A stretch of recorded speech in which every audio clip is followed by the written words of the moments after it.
is when we're talking about SOPA and our programs. I'm going to talk a little bit about online instruction and how we do it, because I think it's a really great approach.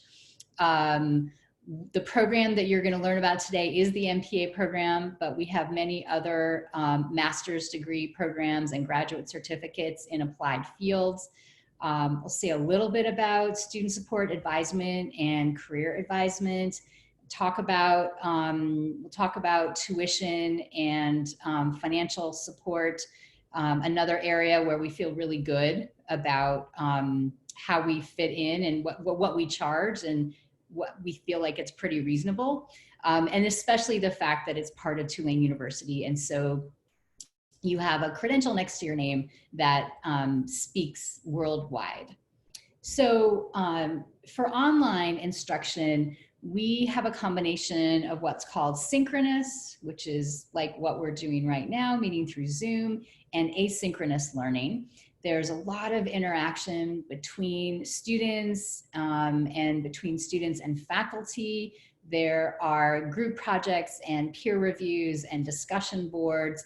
And typically once a month, we have synchronous meetings through Zoom. So for example, in the public policy class that I teach, this month we're having a discussion about transportation policy and specifically bike lanes and transportation planning in New Orleans and in New York City. And we're gonna have Andy Copeland, who is a former New Orleans deputy mayor and former chief of staff to multiple governors in Louisiana, as our guest speaker. And we're gonna talk about things like community engagement and listening to community, and when do you listen to the community and when do you just go with what you think is right as a policymaker. It's gonna be a really interesting conversation.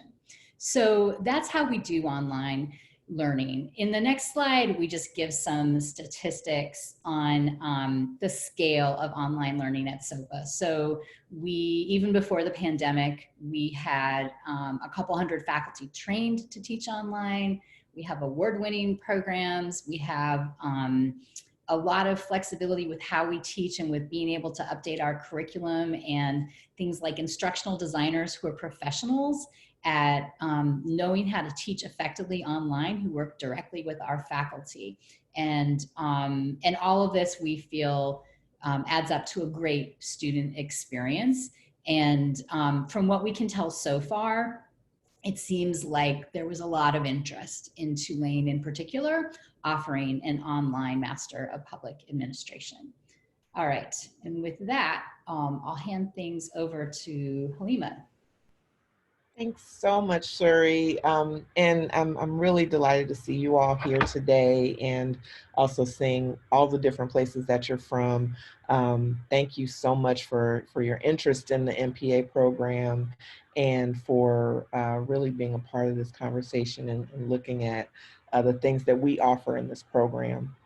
I really appreciate Suri sharing and acknowledging that we are tailored for this moment, and that's really the design of the program from start to finish. And even looking here, we have a sampling of our faculty members, and they represent a group of practice scholars, professionals, experts in the diverse fields that touch civic sector work. So our faculty have worked in government, they've worked in the nonprofit sector, they've worked in private sector, corporations and initiatives that touch civic work. So when you see our faculty, what you're seeing is a group of individuals who have the expertise and the knowledge, and they've stood at the forefront of innovation on multiple different levels.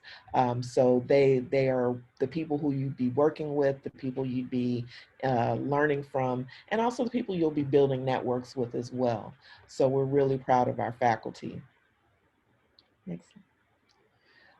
So here you see the mission of the MPA program, but really our program is about being relevant to what we are seeing in terms of civic need today. So we're preparing you to be experts and practitioners in the civic sector going out and making a difference and being relevant to the issues, the challenges, and the opportunities that we see within the civic sector. The program is made up of 12 courses that focus on real world context and applied practice. So you'll be taking 12 courses throughout the program, and I'll dig a little bit more deeply into that a little later on. Your first course that you would be taking would actually be Surrey's course, which is coded MPAD 6000, but it's Public Policy Foundations. And we really want you to have that grounding and that understanding as you go into your other courses. So that would be your first course, and you can couple it with another course or other courses in your curriculum, but that would be the first one that you focus on. Again, with our faculty, you'd be able to learn from them from not only their academic qualifications and expertise in the field, but some of their present day experiences. Many of them are currently working and in practice, so you get to benefit from that as well. And that feeds into the foundational knowledge and the practice innovations insight that you'd be building as a student in this program. So our program, because it's online, offers a high degree of flexibility and accessibility. It's perfect for students who are currently working, also great for students who are recent grads, as well as students who are pivoting in their careers. So we offer that flexibility and opportunity to engage on multiple levels through this platform of being an online program. We combine online courses with class meetings and individual work. So that's the synchronous and asynchronous dynamic that Suri was referring to a little bit earlier. We have opportunities and tracks for mid and early career professionals, and also opportunities to specialize in particular areas that also comprise our certificates and concentrations. And I'll go into depth with that as a little bit later. For those who are seeking a bit of an accelerated or quicker turnaround for completion of their degree, we do have a 1-year option. We recommend that option if you do not have any other work commitments or significant life commitments, because that would entail you taking 4 classes a term. So we offer classes in the fall, the spring, and the summer as well. So if you wanted to finish in a year, you'd be taking 4 classes each term. If you want to finish in 2 years, then you would be taking 2 classes each term. So we recommend that somewhere between that 2 class and 4 class, that's the consistency that you maintain so that you're able to finish in at least 2 years of enrolling in the program. So just breaking down a little bit further the courses that you would be taking, our core courses it's the 7 core courses that are mentioned here.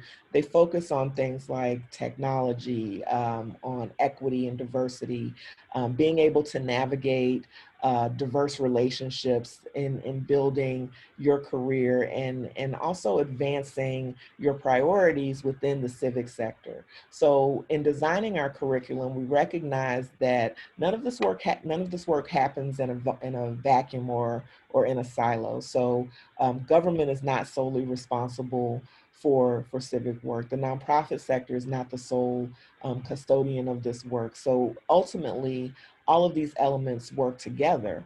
So we really wanted to give you kind of a cross-sector view of what civic sector work looks like. And that's what our core courses really focus on, is building that foundation so that you could have that understanding.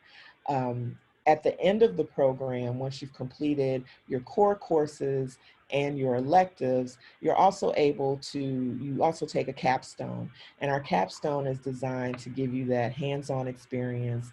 It's a consultancy design where you're working on a live project with a team or with your colleagues, and being able to apply the knowledge that you're getting through the coursework to a real life context. Now, if you're looking to specialize in a particular area, we have here listed our concentration areas. And these concentrations were really developed out of us identifying what core needs are throughout the civic sector. And these, they do speak particularly to a New Orleans context. So when you're looking at K through 12 education leadership, economic development, environmental management, and even the nonprofit piece, we do integrate and incorporate some of the unique features of New Orleans. But again, it really does speak to what we see nationwide. So some of the issues, some of the opportunities that we see in New Orleans certainly apply to places like Texas, to places like San Francisco. So you can take those elements and that expertise and apply it to wherever you're working and wherever you are building your career. Next slide. So I mentioned a little bit earlier the capstone, and I believe Suri also mentioned the residency as well a little earlier. So we felt that in designing the program, it was important to incorporate some experiential components. Given that we're majority online, building out that experiential piece not only helps you to build relationships that are critically important, but also to kind of have some hands-on applied skill building. So the three ways that we do that are through the capstone. Also for students who don't have field experience or who don't have significant career experience, we do have an internship requirement. And then also our residency, which our next residency takes place, you see the dates here, early June in 2021. And with the residency, you can complete that at any time in your matriculation. So if you decide in your first year that you want to get the residency out of the way, feel free, you can sign up for the residency, or if you want to wait until your second year. But it is a required residency that you have to complete before completing the program. And generally, we anticipate holding it in early June every year. So for your planning, you can kind of put that date on the calendar, or put those dates on the calendar. Next slide. So this slide really looks at some of the career opportunities that are projected for careers that are related to an MPA degree. So with an MPA, it positions you for a diverse spectrum of careers. I often talk to people about what does an MPA do? Do we focus on government? Do we focus on nonprofit? And the answer is it's very diverse. There's so many things that you can do with this credential. There's so many things that you can do with this degree. You can work in government. You can work in the private sector. And we have some examples listed here. Given a lot of the things that we're seeing, ranging from COVID to other issues that we're seeing in society right now, there's projected growth. I would debate and argue that this growth might actually be higher than the statistic that's noted here, just because of the relevance of the degree to so many different fields and opportunities. So there's projected growth, and this degree will help position you for that and help you build those skills. So I mentioned earlier certificates and concentrations, and these are the 4 areas where we have our certificates. So if you are taking the full MPA degree, you can do so with concentrations in one of these 4 areas. But we also have the option, if you don't want to do the full degree at this time, you can get a certificate. And those certificates are listed here. Sometimes students want to start with a certificate so that they can focus on a particular area and then come back and complete the MPA, or the certificate is really what you need as you're looking at relevance for your career. So either way, the certificates stack into the full degree. So if you elect to take a certificate first, then certainly we can apply that coursework that you've done should you decide to come back and complete the full MPA degree. 2 of our certificates are already launched and running, and then we are projecting, or we're planning to launch the Economic Development and Environmental Management and Resilience certificate in next fall. I'll say if you are interested in the full MPA and those are concentration areas that you're interested in, I'd go ahead and enroll now, start taking your core courses, and then go back and take your concentration areas when they launch in the fall. Next slide. Great. All right. So thanks, Halima. I'm just going to talk real quickly about some other components of what SOPA offers to graduate students. So you have a dedicated academic advisor who works with you throughout the program, who helps you make sure you're taking the right number of courses in the right order, and also if challenges come up, can help you navigate how to manage those challenges in life and stay in school, which we want you to do. We have dedicated career advisement as well, so individual advice and feedback for you as you're putting together resumes or LinkedIn profiles or whatever the case might be, as well as seminars and programs that bring in people from industry, for example. So a few weeks ago, we had a panel of executives from Entergy, which is the electricity provider in the Southeast United States, also a large corporation, Fortune 500 corporation that has people in public affairs, for example, and community relations, where an MPA is highly relevant. And then, Halima did mention the faculty and the fact that most of them are currently working in the field, and their networks become your networks when you're a student and an alum with us. And then, of course, all the benefits that you have of being an alum of Tulane University, which is not only reputationally is a big boost, but also concretely opportunities that you have access to as an alum through our networks. We always mention credit for prior learning because we do have folks coming into this program who have significant experience in the field. And so there's the possibility that you can actually document that experience, match it up to the learning objectives in our coursework, and be exempted from the coursework, which saves you time and money, and also means that you don't have to relearn something that you already know pretty well. So that's for up to 2 courses or 6 credits. The application process is really straightforward. We have an online application. The application fee is going to be waived as a thank you to you for attending this webinar today. That's something that will be done automatically, but you can let us know if you put your application in and it doesn't show up as waived. We ask you to upload a copy of a government ID. We need to see all of your transcripts from prior post-secondary institutions that you've gone to. We can take copies of unofficial transcripts if you want to upload them into your application, but we'll at some point need to see official versions sent directly from the institutions.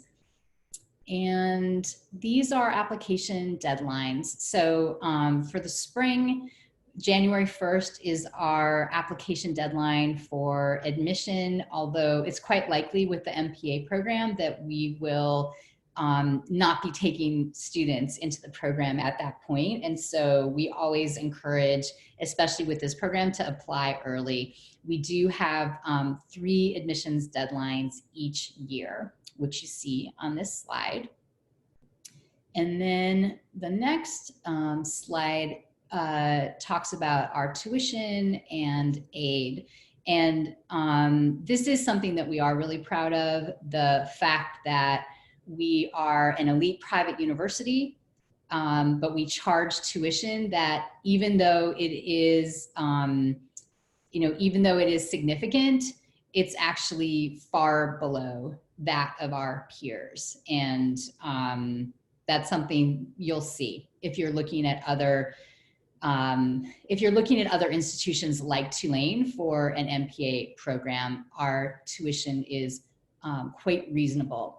We have a significant veteran population in SOPA, and so we are a yellow ribbon school, which means that if you have access to federal veteran benefits, we give you an additional scholarship to make up the difference between your veteran benefits and our tuition rate. And then, of course, federal financial aid, which many of our students take advantage of. And That's it. I will actually say one more thing that we need to put into the slide deck, which is that we just introduced an early registration scholarship of $500 toward your first semester of tuition if you are admitted and you register for classes by November 15th. And so that's something that's really important to note. If you're thinking about coming into the program for the spring, it's a little extra incentive to go ahead and submit your application and be in a position to sign up for spring classes on the early side, because you will get this institutional scholarship. Do folks have any questions? You can see Halima's contact information on the slide. You know, we see the admissions process as part of a relationship building process with you. And so we're excited to get to know you. All right, so I see one question from Sydney about a dual degree with a master's in real estate development. Do you want to address that, Halima? Yes. So we're looking at partnership opportunities where students can get dual degrees, and we actually will be launching a 4+1 soon. Currently, we don't have such a partnership established with real estate development, but I'm certainly welcoming and open to having that conversation with the program director. And that's something I'd be happy to look into.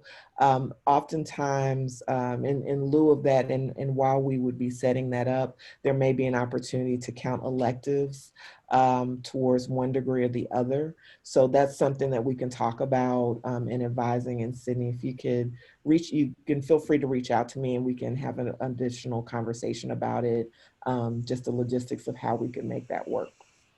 Thank you. And then there's a question from Lauren about how we decide if the internship is required. So generally with the internship, if you have less than 3 years of professional experience, then we would work with you to develop an internship option and work opportunities. I will say that looking at your professional experience, I do consider significant volunteer experience as well. So if you've done volunteering through an organization like Peace Corps or something like that, then we can take some of those things into consideration as well. And I would just add that in general, our experience is that 3 years of experience is sort of the threshold to be competitive for jobs if you're going into a new industry.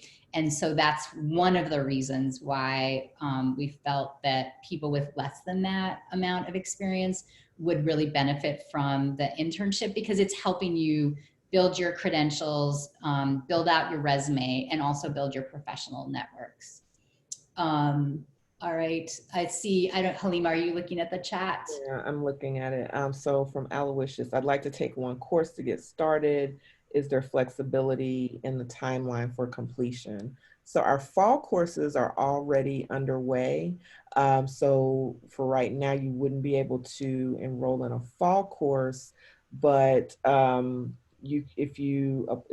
I'm understanding this I correctly. think he means like you take one course at a time.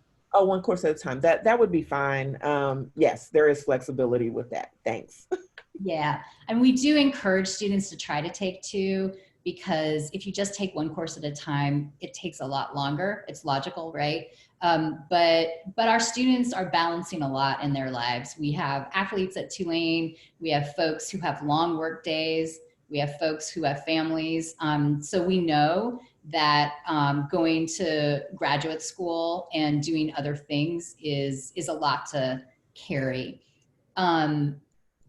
There's a question from, is it Sir Fabian? Sir Fabian.